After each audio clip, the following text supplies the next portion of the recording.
Ay, corazón, corazón, corazón, tus ojos me están llenando solo con verlo. Y somos dos, somos dos, somos dos. Y somos dos, somos dos, somos dos. Somos dos, somos dos, somos dos, somos dos, somos todos. Y somos dos, somos dos, somos dos. Y somos dos, somos dos, somos dos. Somos dos, somos dos, somos dos, somos dos, somos todos.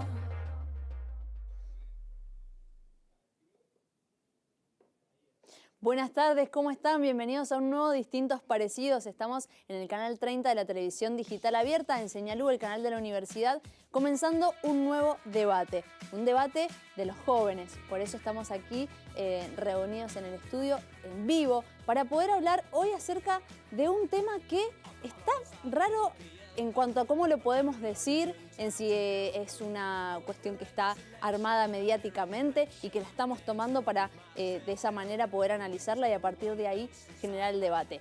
No genero más suspenso. La idea es hablar de corrupción K, como se ha dicho en muchos medios o como se la ha querido posicionar, la corrupción en las gestiones presidenciales anteriores.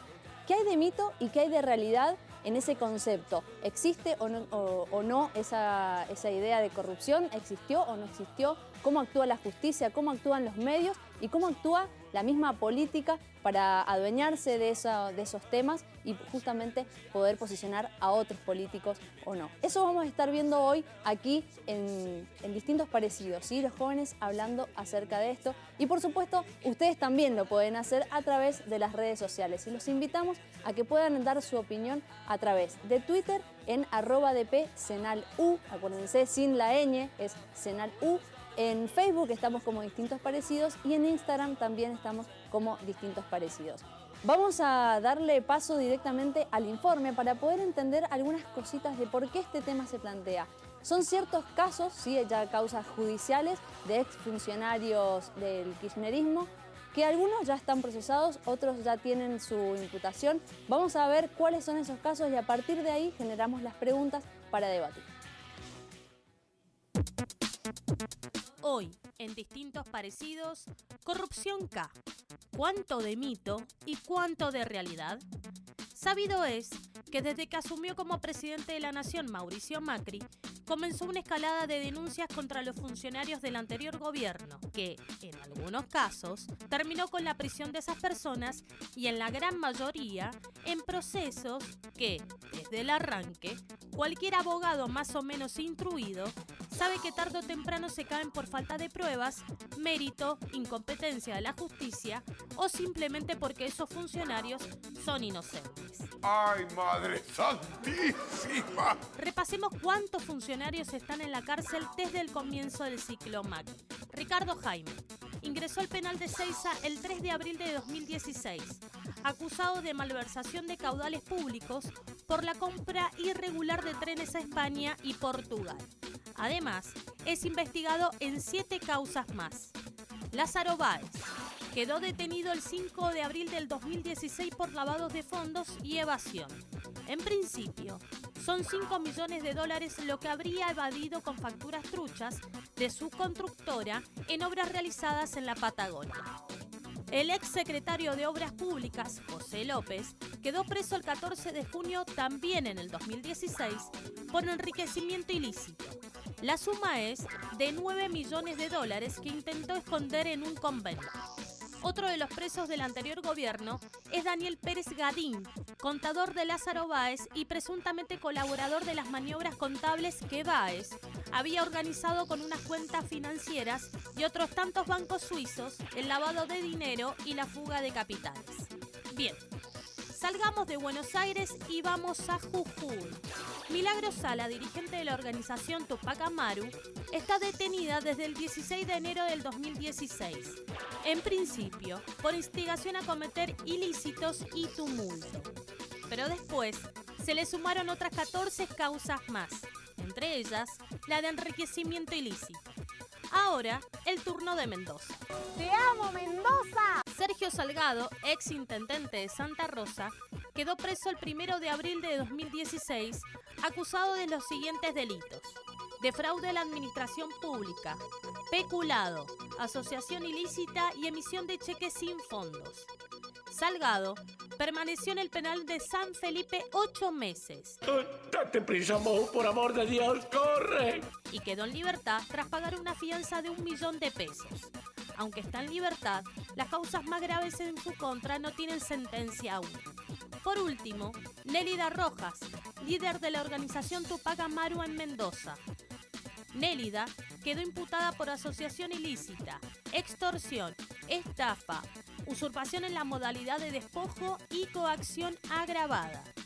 Bien, luego de haber repasado casos de supuesta corrupción K, nos quedan algunas preguntas. Si el anterior gobierno fue tan corrupto como se lo presenta en los medios, ¿no debería haber más presos? ¿Se puede hablar de presos políticos en Argentina? ¿El actual Poder Judicial es ineficiente para investigar casos de corrupción? Bien, el informe de Distintos Parecidos repasaba algunos casos de personas relacionadas a los gobiernos kirchneristas que a partir del 2016 en adelante tuvieron sus procesos y algunos ya han tenido hasta, ya están en la cárcel. Voy a retomar un poquito lo que decía al principio con respecto a cómo la justicia, los medios y los propios partidos oficialistas u opositores se agarran de estas temáticas para posicionar en contra o a favor, ¿no? Se hablaba desde parte del kirchnerismo que la justicia estaba haciendo todo un juego en contra desde antes de que ganara Macri, ¿no? Sí, durante la misma gestión de Cristina. Y quiero decir, ¿cómo actúa la justicia? ¿Actúa en pos de uno o de otro en estos casos con el tema de la corrupción? Bueno, a ver, primero, me parece que el número clave acá es 2170. Esas son las cantidad de hechos denunciados durante los 12 años de gobierno del kirchnerismo de la primera plana. Jefe de gabinete, miembros del gabinete, etc. 2170, de los cuales 419 son de Cristina Fernández de Kirchner, de la presidenta. Tiene 419 causas por corrupción. Lo sigue Néstor, lo sigue Aníbal Fernández y Debido. Aníbal Fernández, que es el que justifica de alguna forma la corrupción y el proceso de corrupción que vimos durante 12 años, diciendo que es la plata de López, de los famosos bolsos de López, no eran de plata del Estado, sino que eran de la coima. Ahora me gustaría preguntarle a Aníbal Fernández de dónde viene la plata de la coima si no es del sobreprecio de la obra pública. Entonces, me parece que ese fue el mensaje durante estos 12 años. También, aparte de lo nacional, como decía el informe, tenemos que evaluar lo que pasó en nuestra provincia. En el informe tampoco aparece el caso Lobos en Guaymallén, un caso muy complejo que realmente estos 12 años, como decía el informe, fueron 2 los intendentes del Frente para la Victoria que tuvieron que dejar sus gobiernos muy mal. Uno fue Salgado, como decía el informe, y el otro fue el caso Lobos. Obviamente hay peronistas, gente kirchnerista relacionada a agrupaciones kirchneristas. ¿Cómo responderían ustedes ante esta misma pregunta, ¿no? Es decir, bueno, ¿había corrupción? ¿No había? ¿Cómo contestan ante esta...? No sé cómo decirlo. Sí, lo que pasa es que, por supuesto, yo creo que si hablamos de corrupción, vamos a estar todos de acuerdo, ¿no? En la corrupción, cuando es judicialmente probada, cuando es totalmente, acabadamente demostrada, corresponde que, por supuesto, quienes hayan obtenido una sentencia condenatoria cumplan la pena que la sentencia les impone. Eso sucede en un Estado de Derecho y me parece perfecto que sea así. Por eso digo, cuando hablamos de corrupción, estamos todos de acuerdo. En cuanto a hablar, me parece un poco, no me parece lo apropiado hablar de la corrupción en el gobierno del kirchnerismo, la corrupción del gobierno anterior. Es que así se la planteó muchas veces. Así se la planteó y así se la instaló en los medios. Fue como un concepto más bien mediático para referirse a un tema. La corrupción K, la corrupción en el gobierno anterior, el kirchnerismo, como si la corrupción fuese algo nuevo. Como si los mismos que hoy hablan de la corrupción K no participaron en algún momento de las coimas del Senado, la causa Ponta Cuarta, etc. Lo que yo quiero decir con esto es que cuando hablamos, ¿por qué no me parece apropiado hablar de la corrupción K o la corrupción del kirchnerismo o la corrupción de los peronistas, que son todos negros, chorros, grasas, etc.? ¿Por qué? Porque el delito penal en la Argentina es un delito de autor, ¿no? Es decir, le corresponde la pena y le corresponde ser calificado como tal a la persona que puntualmente cometió el delito. Es decir, cuando hablemos de corrupción, puntualicemos en aquellos funcionarios que son parte de la corrupción, que están sospechados de corrupción y que eventualmente serán culpables cuando obtengan una sentencia condenatoria. Después podemos hablar de las prisiones preventivas, tanto en Mendoza como en el resto del país, mal sostenidas, mal dictadas y mal sostenidas. Pero digo, se intenta permanentemente demonizar a la gestión anterior, se intenta permanentemente, no solamente a la gestión anterior, sino a todos los militantes, a todos aquellos que compartieron las políticas públicas del kirchnerismo desde el ámbito de la militancia, desde el ámbito de la convicción, desde el ámbito de Bueno, permiso, porque la doctrina. Sí. coincido en varias cosas las que dijiste, por ejemplo, de que el hecho de que la corrupción no pertenece solamente al kirchnerismo, como tampoco le pertenece a todo el resto de los que militaron al kirchnerismo. A ver, no todos los kirchneristas son corruptos, no todos los corruptos son kirchneristas. En eso vamos a estar de acuerdo. El tema es que no fue, me parece a mí, una estrategia mediática que fue atrás de los funcionarios del kirchnerismo para impulsar. Claro, bueno, en eso coincidimos también. No fue que estuvo todo armado, sino que fueron causas que fueron saliendo, la gente obviamente se indigna y los medios pasan esas cosas. Sí, estamos de acuerdo, me parece, en que no fueron los medios los que arman necesariamente las causas de corrupción. Eso está claro. Ahora, me parece que sí comparto con el compañero esto de una cosa es los funcionarios corruptos que tuvo el gobierno, como otros gobiernos, como los tiene este también. Otra cosa es intentar empantanar a que todo un proceso político colectivo durante 12 años fue corrupto. Y eso hace que también, digo, los medios ensalcen, le ponen estos nombres. La corrupción K, hoy no estamos discutiendo la corrupción en la política, estamos discutiendo la corrupción K, la ruta del dinero K. Y este entramado mediático es muy complicado porque es repetir, incluso causas judiciales que no llegaron a término, incluso acusaciones que solo han circulado por los medios y no han llegado a la justicia, denuncias que se hacen al frente de las cámaras de televisión y después no llegan a la justicia, denuncias que llegan a la justicia y después no hay pruebas. Entonces, esto de la generalización, digamos, lo que a nosotros nos parece que es importante discutir, y los proyectos políticos, porque detrás de esos medios hay factores de poder, detrás de la cara visible del Poder Judicial hay factores de poder, entonces se conjuga una tríada bastante compleja que tiene que ver con el entramado oscuro de los intereses de los medios de comunicación, los intereses del Poder Judicial, una justicia que hay mucho para discutir también, con cárceles llenas de pobres y causas judiciales que van atrás de cierto sector político. Bueno, yo para contestar un poco, perdón que interrumpa, creo que justamente sí estamos hablando de una gestión kirchnerista corrupta. Creo que durante 12 años de kirchnerismo lo que se hizo fue nuestro Estado convertirlo en una unidad básica, desde la Secretaría de Políticas Universitarias, desde los gremios, desde las organizaciones sociales como la Tupac Amaru. Tenemos el ejemplo de Milagro Sala. Todos dicen que es una presa política, desde su parte. Todos. Nosotros decimos que es una política presa. Los organismos internacionales también. La ONU. No es que lo dicen, Permiso. un grupo de militantes caprichosos. El micrófono para... Organismos internacionales. Bueno, eso por un lado. Para nosotros es una política presa, no una presa política. En Mendoza tenemos el caso también de Nélida López, como salía en el informe. Perdón, Rojas. Es que hay muchos. Este caso, sí, es uno de los casos más sobresalientes porque lo hemos vivido en Mendoza nosotros. Lo vivimos en todo el país con la Tupac Amaru.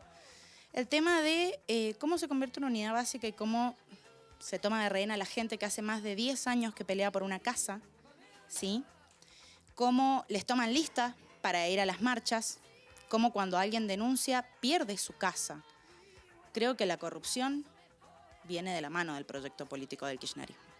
Eso Pero más allá del tema del caso de Nélida Rojas presenta una particularidad puntual. Digo, hay que comprender cómo funcionaba el esquema de fondos que se destinaban a la Tupac Amaru y por qué nace la Tupac Amaru. Primero, la Tupac nace en el 2001 para solventar una deficiencia total del Estado, que era la vivienda. por medio de cooperativas, ¿sí? Ante una cuestión constitucional que debe garantizar un Estado presente, hay una organización política que genera cooperativas y genera viviendas. El caso de Mendoza es muy diferente al caso de Milagro Salas, ¿sí? Eso hay que dejarlo en claro. La plata venía a nivel nacional, pasaba por el IPB, del IPB, organismo provincial, por ende controlado por gobernador, incluso el gobernador actual, y de ahí era otorgado al municipio y desde el municipio se bajaba a las cooperativas.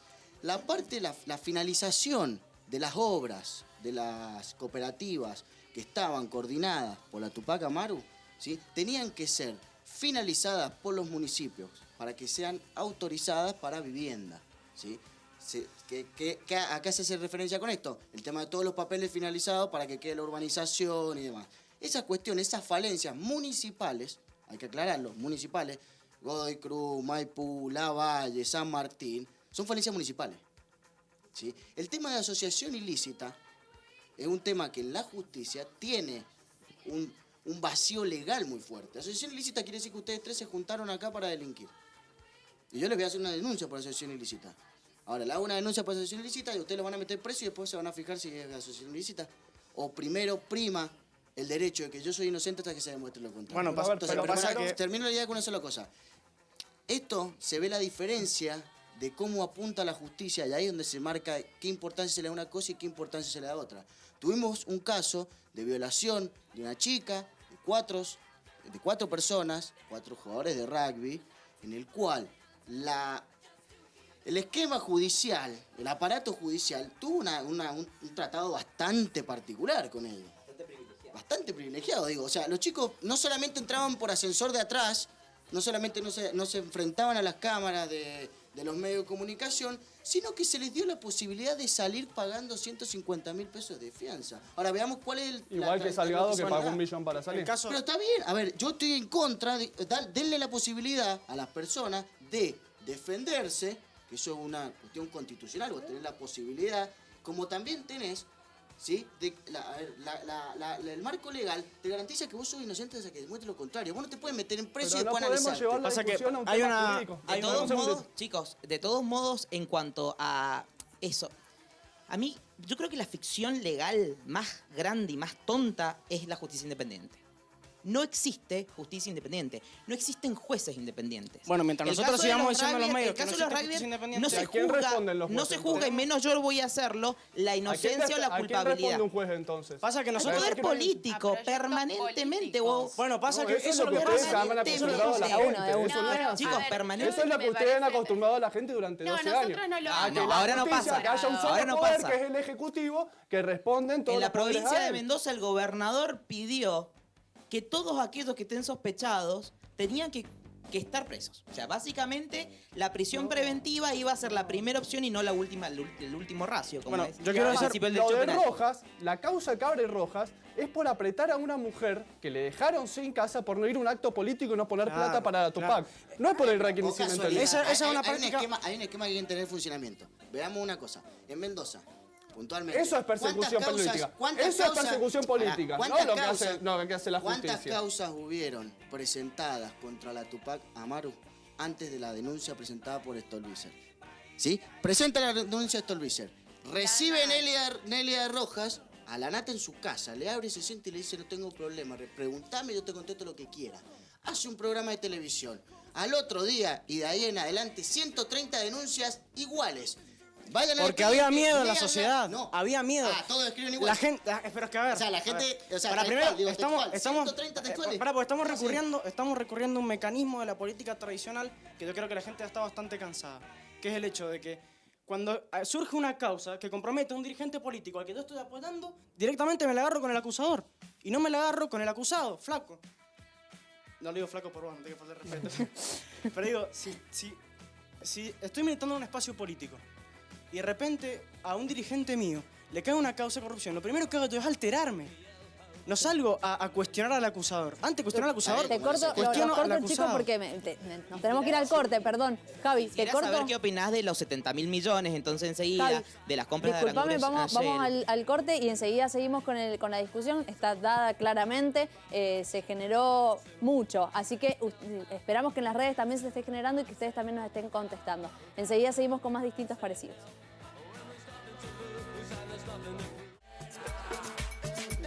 Después de un primer bloque muy intenso, seguimos en distintos parecidos hablando de un concepto que ya acá mismo se empezó a desdibujar, ¿no? Un poco, el tema de corrupción, ¿K, mito o realidad?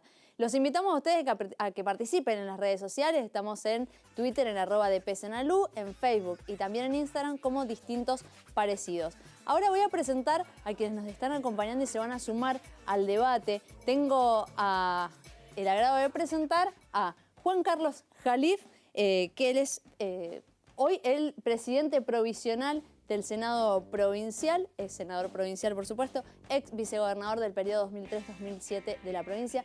Jalif, muchas gracias por estar acá. Y también tengo el agrado de presentar a Alejandro Abraham, diputado nacional por el Frente FPV-PJ. Así es, y también ex intendente de Guaymallén. Muchas gracias por estar acá, Alejandro. Bueno, y antes de empezar el debate con ellos, vamos a ir a las redes sociales, vamos a leer un poquito de lo que se dice allí en ese lugar donde todo se dice, donde hay muy poco filtro. Vamos a ver qué se decía acerca de este tema. Algunos utilizan el hashtag Macri, dice, Macri habla de la corrupción K, el día que es imputado por Avianca. Después del escándalo de Correo, todos están en el mismo lodo, dice esta persona. Otros dicen, esta gente es la que habla de corrupción y señala con el dedo. Ese es, según lo que veo desde acá, @CFK Argentina, así que es el Twitter de Cristina Fernández de Kirchner. Mauricio Macri también dice, el país no puede crecer con estos niveles de corrupción. El Estado tiene que estar al servicio de la gente. Y este hashtag lo utilizaba cuando fue el debate, ¿sí? El Argentina Debate. Otros dicen, Cristina, coimas en la era kirchnerista, corrupción K, negocios K. Mirá cuando Clarín se entere que ganó Macri, dice esta persona. Estos son tweets viejos, ¿sí? Hemos tomado algunos tweets para ver, bueno, cómo se da este tema en las redes sociales. Ahora voy a empezar con nuestros invitados y les voy a preguntar y traer un poco lo que decía Lucas, ¿no? Cuando se da un caso de denuncia, según a quién se toque en esa denuncia, es cómo reaccionan la gente que sigue o no a esta persona. En el caso, por ejemplo, lo vamos a poner en palabras. Si a Macri se lo denuncia, el kirchnerismo podría decirse, o quienes son opositores a él, levantan la bandera y dicen, bueno, él es el procesado. En el caso de los macristas, al revés, si es Cristina la que está siendo denunciada, bueno, se toma así. Y en el medio está la justicia, que está sospechada, ¿no?, de tirar para un lado o para el otro. ¿Esto es realmente así? ¿No es así? ¿Cómo hay que analizarlo? Bueno, es evidente que es así. Es evidente que es así, es evidente que... A ver, pero para poner en contexto un poco de qué se trata esto, ¿no? Porque hablar de un año, un periodo, un año y medio, un presidente, el otro presidente, vamos a estar tirándonos acá a Avianca contra la Bolsa de López, nos vamos a tirar el Correo contra Lázaro Báez. Yo creo que acá lo que ha habido en Argentina históricamente es una lucha por la distribución de la riqueza, por un modelo de país. Y cuando ha habido un gobierno o cuando ha habido dirigentes o próceres nuestros, ¿no?, que han tenido un viso popular, siempre existió un círculo rojo en el puerto que priorizaba sus intereses por sobre los intereses del resto de la nación, que cuando no le gustaba a la persona lo que hacían era demonizarlo, como dijo uno de los chicos. Tenemos un caso que por ahí no se conoce tanto, pero que es el del general San Martín. El general San Martín, cuando no acató las órdenes del director supremo para venir a luchar contra los caudillos federales, fue demonizado. O sea, le sacaron el mando del ejército, dejaron de apoyarlo, y cuando volvió a Mendoza, a esta tierra, para instalarse acá, dijeron que se había robado la Cruz de Oro de la Catedral de Lima. Se tuvo que ir San Martín. Eso pasó con Rosas, lo hicimos al Paraguay, le pasó a Irigoyen. Entonces se fueron creando mitos. A partir de mentiras se fueron creando mitos con dirigentes populares. Le pasó al general Perón, que decía que se había llevado el oro en las cañoneras, que salía con la chica de la UES. Le pasó a Ilía, que decían que era la tortuga, que era lento. Y hay un adversario político, pero Ilía en realidad le terminan demonizando por los méritos, porque trató de luchar contra las grandes corporaciones de los laboratorios para que hubiera producción de medicamentos en Argentina.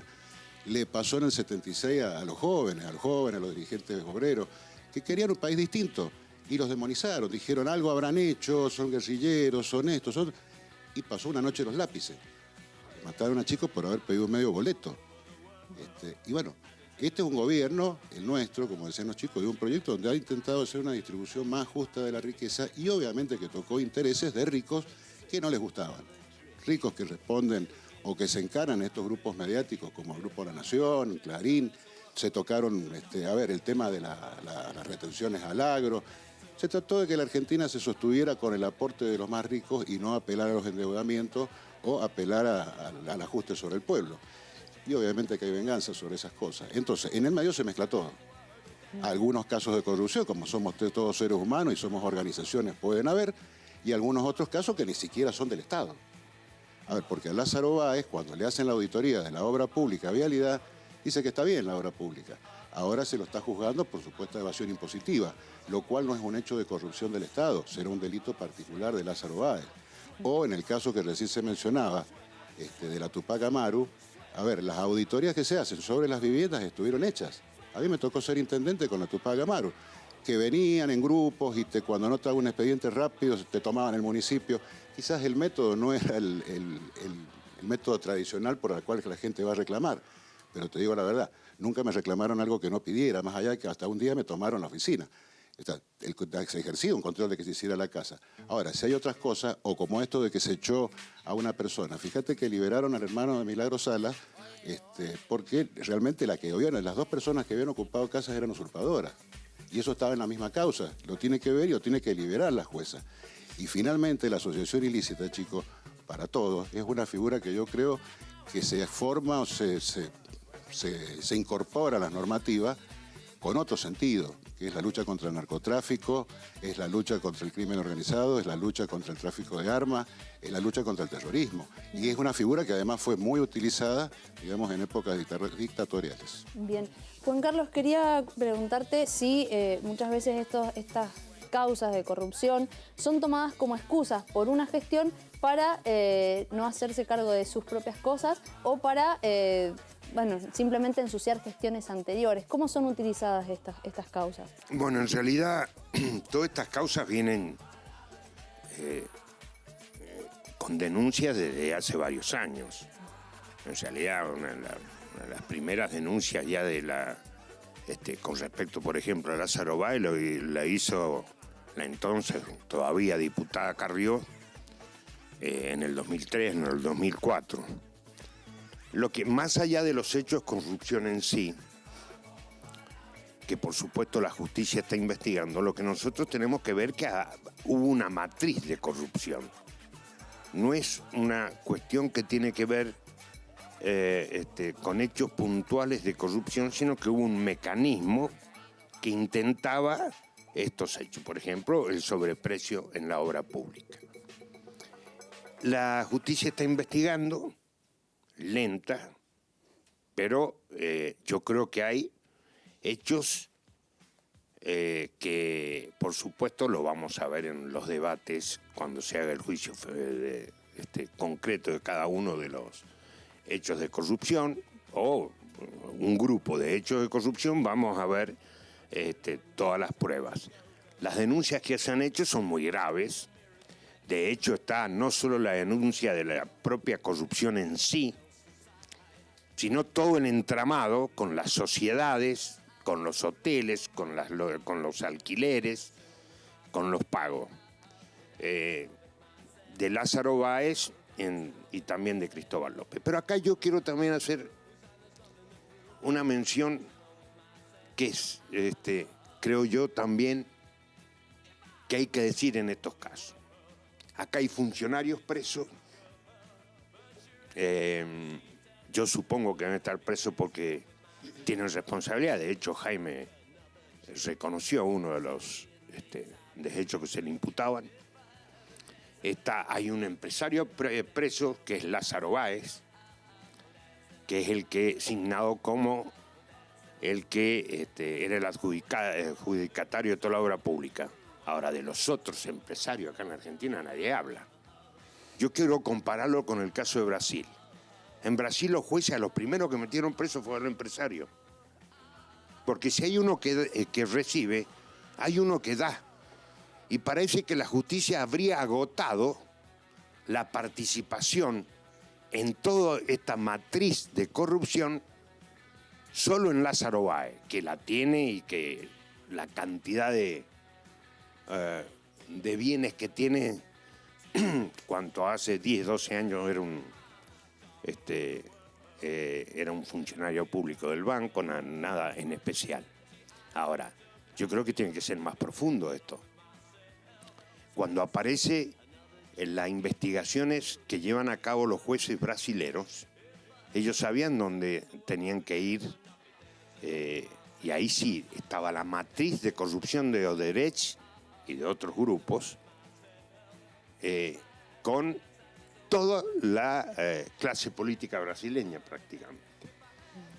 Entonces, yo creo que lo que hay que hacer es investigar, es avanzar. Y otro comentario que quiero hacer, yo creo que hay una suerte de defensa de algunos funcionarios acusados de corrupción, desde la expresidenta para abajo, que en vez de contestar puntualmente el hecho de corrupción que se le adjudica, empieza a hablar de cuestiones políticas que tienen que ver con todo. Mire, yo le voy a decir, la justicia tiene que actuar en cualquier momento, no cuando ya no está en el poder una persona. Bien. Y me pareció un avance importante que hoy esté preso el jefe de la Policía Metropolitana de la Ciudad de Buenos Aires. Era jefe en el momento que lo han metido preso. Así tiene que actuar la justicia. Yo no sé, después se va a dilucidar si efectivamente es responsable de los delitos que le adjudica. Discúlpame con respecto... que lo veía Lucas, que quería aportar algo ahí con respecto a lo que estabas diciendo y quería ver qué nos decía, y bueno, y que empiece también la charla con los chicos al respecto del tema. Claro, es justamente lo que iba a decir él, pasa lo mismo con todos los casos de corrupción en este gobierno. Que no es algo que hay que pararse a aplaudir, sino algo que simplemente tiene que pasar. A ver, cuando un funcionario es acusado, tan solo tiene que ser acusado para mí, dentro de la administración pública, por un caso de corrupción, se tiene que apartar de la función, como pasó con el jefe de la policía, como pasó en su momento con Gómez Centurión, y ha pasado con varios funcionarios. Porque por eso te digo, la corrupción no es ni el kirchnerismo, y no está apropiada a un solo partido político, sino que recae sobre todos los errores que tienen los humanos. Entonces, por eso, en el caso del Correo pasó lo mismo, se presentó el tema ante la justicia, y ningún militante del PRO salió a las calles a defender al gobierno de Macri, sino que simplemente se empezó a cuestionar si a quien estaba apoyando era realmente a quien tenía que apoyar. Eso es el valor que tenemos que fomentar en todos los partidos políticos, no porque el PRO sea una eminencia, sino porque simplemente todos formamos parte de este entramado político en la Argentina. Y los consensos se tienen que dar en cierto punto. Por lo menos empezamos por la corrupción, me parece a mí. Perdón, Ale, ya que vas a hablar la palabra, ¿te puedo hacer una preguntita? Sí. Vos fuiste intendente de Guaymallén y después pasaste a diputado nacional. Tu presidente del Consejo Deliberante era Lobos, que después abrió toda la famosa causa. ¿Qué opinas vos de esa causa? ¿Qué opinas de Lobos? Porque, a ver, era tu delfín en el Consejo Deliberante, era tu presidente. O sea, ¿no sabías lo que iba a pasar? ¿No lo conocías a él? No, mirá, a ver, primero que no creo en la política de los delfines. Bueno, pero era tu presidente del Consejo Deliberante, era un tipo importante dentro de tu estructura Normalmente política. en política los delfines se transforman en tiburones.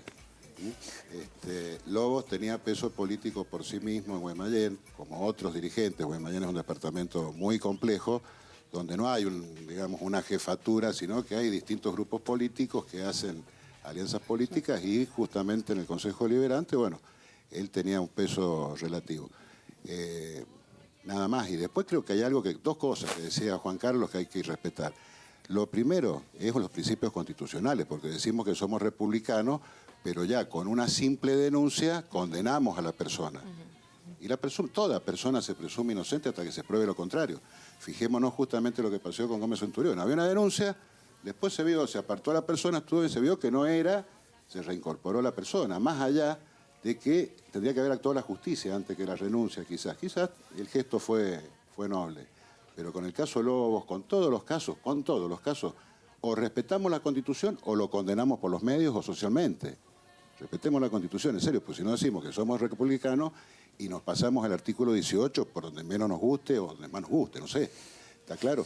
Y con respecto a lo que decía Juan Carlos, porque esto de hacer denuncias y cantidades de denuncias, yo parece, mirá, Macri la verdad que tenía 200 y pico, y Macri le hizo un daño cierto a la Argentina cuando fue la nacionalización de la deuda externa de la Argentina, donde el grupo Macri le transfirió al Estado Nacional y a todos los argentinos más de 150 millones de dólares. Sin entrar en el caso del correo, que fue un error, que no me di cuenta, yo creo que lo descubrieron y dieron marcha atrás, como fue el caso de Avianca, lo descubrieron. Pero a ver, respetemos, más allá de las opiniones, respetemos el principio de inocencia de las personas, como punto uno. Y punto dos, estoy de acuerdo con Juan Carlos cuando dice que hay que investigar toda la obra pública y a todos los empresarios. Nosotros lo propusimos en el Congreso de la Nación hacer una bicameral de seguimiento de la obra pública para atrás. ¿Por qué? Porque no es únicamente que la obra pública la hizo Cristina o Lázaro Báez. Lázaro Báez creo que era el empresario número 35, 33. Estaba Techín, estaba Calcaterra, Viexa, había muchas otras empresas, las cuales habría que también investigar con el mismo criterio que dice Juan Carlos y que están acompañando a este gobierno, y le hacen obras a este gobierno, hacen obras hasta en Mendoza. Entonces, a ver, me parece que cuando nosotros planteamos esa situación, hagamos una investigación, pero en serio, de toda la obra pública de los 12 últimos años, pero no únicamente la del gobierno nacional, sino también los gobiernos provinciales y los gobiernos municipales, porque toda la plata es la misma. Digamos, con el Fondo Solidario de la Soja, ese porcentaje del 30% que se le retiene, se le distribuye a las provincias y a los municipios. Programas como la Argentina Más Cerca, muchos programas, el PRONURA, que eran programas de iluminación, todas esas cosas bajaban hacia las provincias y hacia los municipios. Entonces habría que investigar todo y, como dice Juan Carlos, a ver realmente cuáles son las responsabilidades y para que no estemos hablando tanto en el aire. Capaz que lo vamos a encontrar con algún empresario más, con algún funcionario más, de ahora, de antes, porque muchos de esos empresarios hoy son gobierno. Entonces, me parece bueno que se investigue todo, pero a ver, siempre respetando el principio de inocencia de todas las personas y no condenándolo mediáticamente. Acá hay un tratamiento totalmente diferencial del tratamiento de las personas. Discúlpame que te corte, Alejandro, tenemos que ir al corte. Claramente hay chicos que se han quedado con las ganas de hablar, así que la vamos a tener ahí un ratito más para que lo sigamos discutiendo en el tercer bloque. Recuerden que ustedes también pueden participar a través de las redes sociales. Estamos en Facebook y en Instagram como Distintos Parecidos y en Twitter como @dpsenalú. Por supuesto que están invitados a participar de este debate. Enseguida seguimos con más.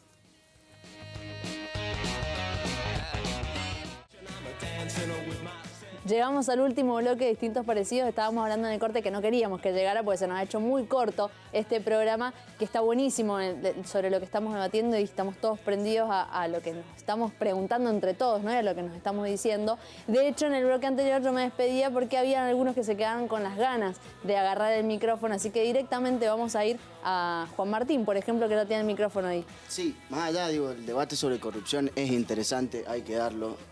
Pero también hay que comprender lo que hay detrás de esta discusión. También dentro de la herencia acá, que nos hablan tanto, está esto donde estamos hoy acá. Señalú es herencia acá, entonces también reivindiquémosla como una herencia acá. La herencia de un gobierno no es solamente 4, 5, 10, 200 casos de corrupción. Son más de 3.000 escuelas, ¿sí? Son más de 19 universidades nacionales, son el crecimiento del Producto Bruto Interno durante 12 años continuado, eso dicho por el gobierno, por el exministro Pratgay. El último año de gestión hubo un crecimiento de más del 2.3% del PBI mundial, del PBI nacional. Eso vinculado a la herencia, uno también tiene que hacer referencia, porque es como que la corrupción entonces quita todas las cosas que se hicieron en un gobierno en donde hubo una asignación esa por hijo, hubo un matrimonio igualitario, ¿sí? Hubo una fertilización asistida, hubo un progresar, un procrear, una política de vivienda, una industria nacional, ¿sí? Y hoy en un gobierno en donde no se habla de corrupción M, pongámosle el nombre para seguir hablando de lo mismo. Sí, se habla. Y se habla dentro del partido también. Yo no quiero hablar de corrupción M ni corrupción K, yo quiero hablar de gestión. Hablemos de gestión. Cuando hablamos de gestión, hablamos de que el 2015 a la actualidad la Argentina no ha crecido ni un punto en ningún índice económico. ¿Cómo sostenemos eso? ¿Cómo sostiene el que el consumo va en picada del 2015 al 2017? Bueno, primero yo no soy economista, La pero te voy a deuda, dar una para, opinión. un solo punto más. Una deuda en relación al Producto Bruto Interno que representaba el 10%. Hoy esa deuda, en un año y 6 meses que lleva de caminar la Casa Rosada, tenemos, ¿sí?, un 70% en relación al Producto Bruto Interno. En un año y 6 meses. 70% parece Representa una cifra medio 78.000 millones pero- de dólares. Es una locura. Cuando en el 2001 explota con una deuda adquirida del 138% en relación al Producto Bruto Interno. Mirá lo cerca que estamos hoy de un estallido social. Entonces, esa cuestión hay que analizar más allá de los casos de corrupción. Analicemos las políticas públicas. Bueno, déjame responderte, por favor. Sí. Que menciona el caso de la deuda externa. Es totalmente entendible que la deuda externa esté demonizada en este país por el hecho de que ha traído causas obviamente, que ha devastado la economía, como lo vimos en los 90, en la dictadura del 76. Pero la esencia de esa política económica aplicada terminaba siendo la misma que aplicaban, no en el mismo sentido, pero de una manera muy parecida, la que aplicaron los gobiernos pasados.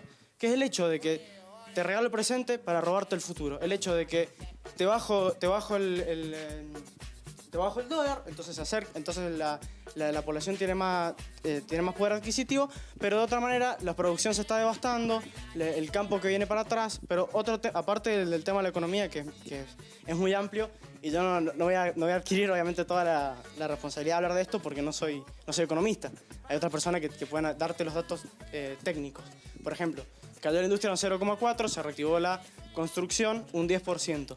Esto significa que, aunque viene cayendo la industria, ¿En qué índice se aumentó? el INDEC, que gracias a Dios, Igual está bueno que empiecen a hablar de un número, porque hace 12 años que los números no los vimos nunca. Pero bueno, antes, pero quiero terminar la idea, por favor.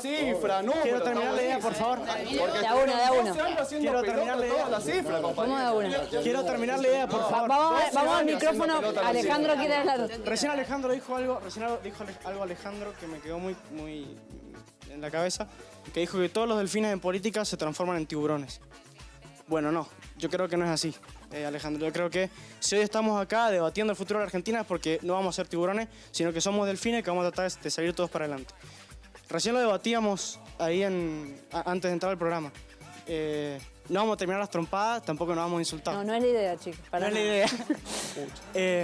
¿Por qué? Porque el hecho que creo que hay que prestarle atención, que el bien común, como dice, algunos dicen que es solamente la búsqueda. Luca, no me estoy refiriendo a ustedes, me estoy refiriendo a los sucesores políticos. Bueno, no creo que probablemente nosotros seamos los próximos. Está bien, pero te falta, o sea, digamos, ustedes... No me diga eso, maestro.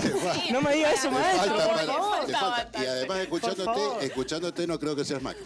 Creo que vas a hacer mejor. No, a mí me parece interesante que nuestro proyecto político sí puso los números por delante. Los vemos, esos números los vemos en la realidad cotidiana de todos los días. Nosotros somos militantes políticos que trabajamos en los territorios y que hemos visto la realidad social, la hemos visto y la hemos vivido, digamos, y la hemos interpretado en el lugar de la historia que nosotros estamos parados, digamos, ¿no?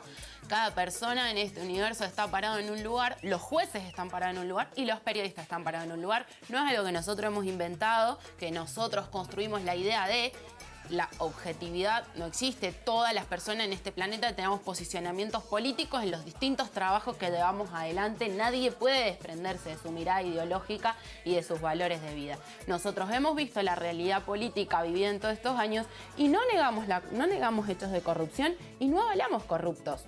Por lo menos yo, los espacios políticos a los que pertenezco, los compañeros, nosotros no hemos visto que salgan las masas a defender a López, por ejemplo. Está claro que nosotros planteamos, si hay hechos de corrupción, que los pruebe la justicia y que paguen lo que tengan que pagar. Ahora, también nosotros discutimos los supuestos hechos de corrupción que son titulares mediáticos y que hay un detalle que para mí no es menor y que no es casual, y es que a lo largo de todo el bloque regional en América Latina nosotros venimos viendo cómo la derecha neoliberal usa la excusa de la corrupción para construir supuestos buenos gobiernos. Entonces yo creo, nosotros hacíamos un chiste en el corte de la escenografía y esta línea verde que nos separe, decíamos es la grieta. Bueno, la grieta no es la corrupción, la grieta no es la mejor gestión o la peor gestión. La grieta es un espacio político que se abre en nuestro país desde 1810 en adelante, en donde el pueblo está de un lado y las corporaciones están del otro. En ese sentido, nosotros entendemos que construimos un proyecto político a favor de las mayorías. Hubo funcionarios que cometieron actos de corrupción corrupción, que los aparten, que los juzguen. Nosotros no tenemos problema, nosotros no convertimos al Estado en una unidad básica, nosotros creemos en la política y por eso también respecto a lo que decía Jalif, a mí me parece importante que no es que nosotros no respondemos los actos de corrupción y no nos interesa trabajar los casos particulares y empezamos a hablar de política. Hablamos de política porque la política está por detrás de todo esto, porque no es casual que esté Laura Alonso en la oficina de anticorrupción, porque no es casual que, por ejemplo, ha denunciado al secretario general del movimiento Evita, Emilio Pérsico, porque no presentó una declaración jurada en el 2015 cuando se estaba yendo, cuando hay más de 200 funcionarios actualmente del gobierno que no han presentado la declaración jurada y no están denunciados por eso, digamos. Entonces está claro que es totalmente selectivo, no solo el kirchnerismo, sino los sectores más empobrecidos. Y en el caso de Nelia Rojas, el problema principal no tiene que ver con la metodología de Nelia Rojas, que es cierto en el peronismo, y con esto termino y comparto la palabra. Digo, en el peronismo nosotros vemos una necesidad y construimos un derecho. Entonces, hay muchísimas veces que la coyuntura, la realidad cotidiana, las necesidades cotidianas nos empujan a resolver necesidades y no a sentarnos en un escritorio a resolver papeles. En ese sentido, ¿se cometen errores? Sí, se cometen errores. Pero el problema principal para mí de la política, en el caso de la Tupac, es que las 1000 casas que construyó la organización social no las construyeron las grandes constructoras beneficiadas por el Estado y algunos grupos políticos. Entonces las grandes constructoras se quedaron sin la obra de vivienda, las construye una organización popular y entonces vamos a ir a buscarle lo que no tiene a la organización popular. Sí, bueno, pero por otro lado le das el 3% a los docentes de Santa Cruz. Mientras acá estás puteando, el 18% que da Cornejo, no, vos eso es puteás de diario. el 3% de Santa Cruz, lo estás puteando. Hablamos con los datos. Déjame terminar, yo te dije terminar, déjame hablar a mí y después te paso la te palabra. da para más, compañero. No, pero a ver, ustedes mandan el SUTE haciendo paro en Mendoza por la represión en Buenos Aires, que me parece que es perfecto que el sindicato de los trabajadores, de los docentes, si hubo represión, llamen a paro. Ahora, ¿por qué no hicieron lo mismo en Santa Cruz? ¿No hubo represión en Santa Cruz a los docentes? El SUTE no escuchó nada. Pará, imagínate si se hubieran metido en la casa. Pero por favor, le dieron... Hace 3 meses que no cobran los docentes, Alejandro. No cobran los docentes y ustedes lo están defendiendo. No, no lo estamos defendiendo. Están defendiendo a Alicia. No, sí, claro que defendemos a Alicia. ¿Sabés por qué? ¿Sabés por qué? Porque en el gobierno nacional, te puedo decir, ¿cuánta plata se le mandó a Mendoza? En plata, en ayudas del Tesoro, en ATN. ¿Cuánta plata se le mandó durante el kirchnerismo a la ¿Cuánta plata? Vamos a ver lo que se le mandó durante el kirchnerismo. ¿Cuánto se le mandó ahora? De 2.800 millones de pesos, ahora se le mandaron 600, a través de un adelanto de coparticipación.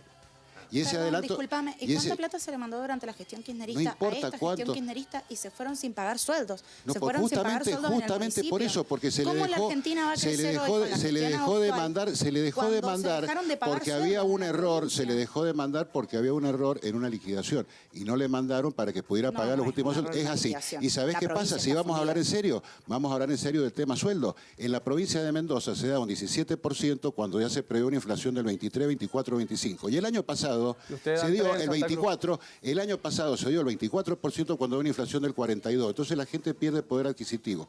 Y a Santa Cruz la están asfixiando para decir, miren, si viene un gobierno kirchnerista va a pasar lo que es Santa Cruz. No, se creció. No se olviden nunca cómo dejaron el país ustedes en el 2001. No se olviden nunca cómo dejaron en el país en el 2001, muchachos. Que lo dejaron con el mega canje. No. En el 2001 se fue un gobierno radical. Perdóname. No te olvides nunca que dejaron el mega canje, las nacionalizaciones de la deuda. Sí, y pasa por los partidos políticos. Porque es una concepción política. A ver, ustedes, muchachos, les gusta el gobierno desde Buenos Aires, gobierno de ricos para ricos. La primera medida que tomó Macri fue devolverle las retenciones al campo. Con eso te lo muestra todo. La devaluación que no iba a ir a precio y fue a precio. Y subieron después los salarios. Entonces, el caso de Santa Cruz, hay que ayudarlo. Por favor, en serio. Peronista, 300% el dólar, muchachos. Háganse cargo también. Háganse cargo. Esto es una discusión. Pero y vos sabés, el problema de Santa Cruz, Alejandro, ¿sabés? Es porque no puede ser que una provincia como Santa Cruz tenga 70.000 empleados públicos. Cuando Mendoza, ¿cómo de qué quieren que viva con la, con el, el micrófono, con la riqueza que tenía Santa Cruz? Bajaron las explotaciones petroleras para hacer negocio con la Shell, el ministro Aranguren. Entonces, ese pueblo que vivía de los puertos y que vivía del petróleo. No, háganse cargo. Está buenísimo el debate. Tiramos al mar, listo, ya está. No. Pero más allá de eso, no se está discutiendo lo real. Digo, manipularon. Ustedes hicieron un caso de corrupción que fue manipular la opinión pública proponiendo a la sociedad pobreza cero, revolución de la alegría. ¿Vos sabés que Macri paga más planes sociales que Cristina? Te escuché, no importa la. ¿Vos sabés que Macri le pagó a los jubilados ya está, lo que no le pagó Cristina? Se terminó, perdón. Tengo que saludar a ustedes, a que nos están viendo, tengo que cortar el programa. Ellos siguen discutiendo, yo tengo que cerrar el programa, perdón, pero sí, se nos fue de las manos, da para hablar muchísimas horas más.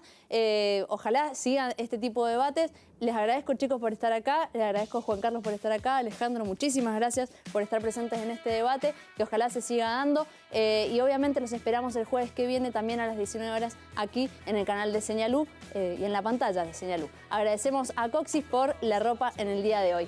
Muchísimas gracias a todos, se terminó el debate, se terminó Distintos Parecidos, nos vemos la próxima.